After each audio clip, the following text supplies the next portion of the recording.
Oi, tudo bem? Comentei recentemente que sintomas emocionais era mais difícil de perceber do que compreender outros tipos de sintomas físicos, como os da gripe, por exemplo. Um dos motivos dessa dificuldade é pelo nosso ego não aceitar. Expliquei também que essa aceitação nos permite compreender melhor o que realmente se está sentindo. Já entendemos também que não temos controle sobre os sintomas, mas se percebermos, é possível ver formas adequadas de como lidar. Por isso, a importância de nos conhecermos melhor.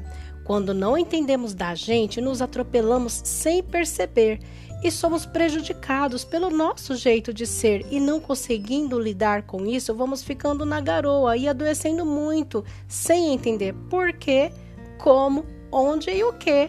É bem assim, às vezes sofremos e nem entendemos por quê. Complicado, né? Vai entender a gente se nem a gente mesmo entende. Nossa, acho que estou confundindo mais. Enfim, continuando o tema sobre autoconhecimento, em breve falaremos sobre outras partes de nós que são os sabotadores. Assim como cada um tem seu temperamento, cada um também tem outros vários aspectos que nos regem. É importante compreender para sabermos lidar com a gente mesmo. Mas primeiro, precisaremos compreender melhor um outro assunto. Você sabe o que é sabotagem? Sabotagem é quando de forma proposital danificamos alguma coisa. Por exemplo, se eu sabotar alguém, eu vou fazer alguma coisa de propósito para prejudicar essa pessoa. Autossabotagem é quando eu faço algo de propósito para prejudicar eu mesma. Agora, eu sei que em sã consciência eu jamais faria isso. Eu jamais faria algo para me prejudicar. Mas, se a minha consciência não estiver sã, se a minha mente estiver adoecida, é provável que eu me sabote sem me dar conta disso.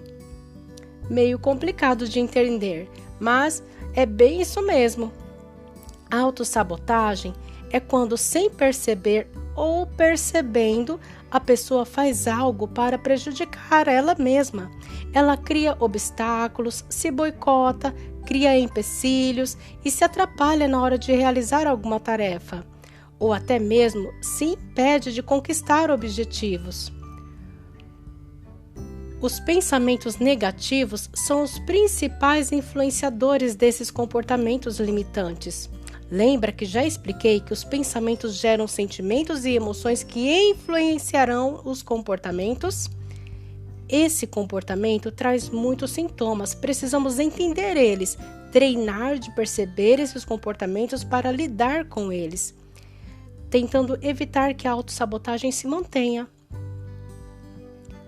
A baixa autoestima também favorece o comportamento de autossabotagem.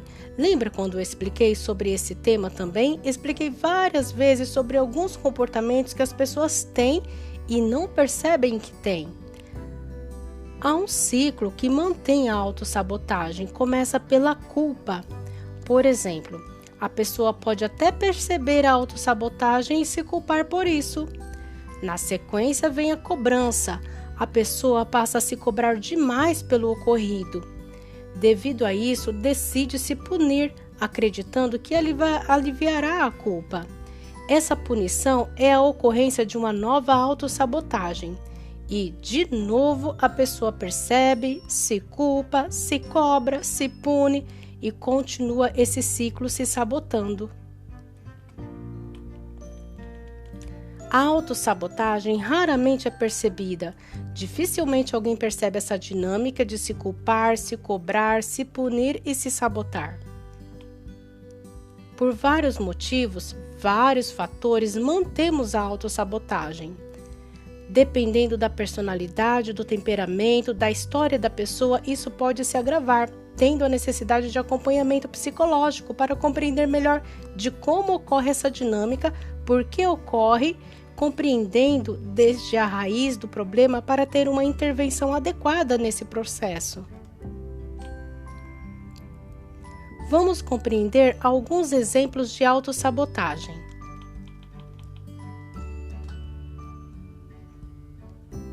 Como o medo. que vem daqueles pensamentos negativos que nos limita, impede de fazer algo que precisa ser feito, podendo trazer prejuízos como não conseguir entregar um currículo, não conseguir ir a uma entrevista de emprego, não conversar algo que precisa ser conversado, não se permitir algumas oportunidades.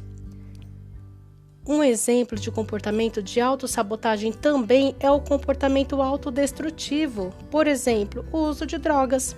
Desde criança se entende que faz mal e traz vários prejuízos. Mesmo sabendo disso, por vários fatores, conforme já mencionei, mas a pessoa acaba fazendo uso, sabendo que vai ser prejudicial, ignora e segue por esse caminho que pode direcionar para uma dependência química, uma doença crônica e muito grave. Outro exemplo de autossabotagem é comer compulsivamente.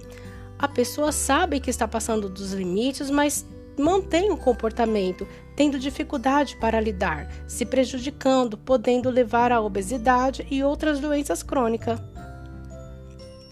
A atividade física, que é necessário para a saúde física e mental, e todos sabem, mas sabotam, boicotam, não faz regularmente como se deve, ou seja, se sabota. Outro exemplo clássico de autossabotagem é a procrastinação. Procrastinação é quando fica adiando de fazer algo que precisa ser feito. Aquela famosa expressão, fica enrolando para fazer o que precisa ser feito, às vezes até com urgência. Os pensamentos levam a comportamentos que levam a ter ou não ter resultados. As crenças limitantes que vêm pelo repertório que nosso pensamento acessa pode manter pensamentos sabotadores. É preciso identificar e compreender como está esse tipo de pensamento que te impede ou te atrasa. Precisamos nos questionar: como estou me sabotando? Que pensamento tenho contra mim? Para isso, precisamos conhecer nossos sabotadores, que estarão bem detalhados no próximo episódio. Psicóloga Cristina, até breve!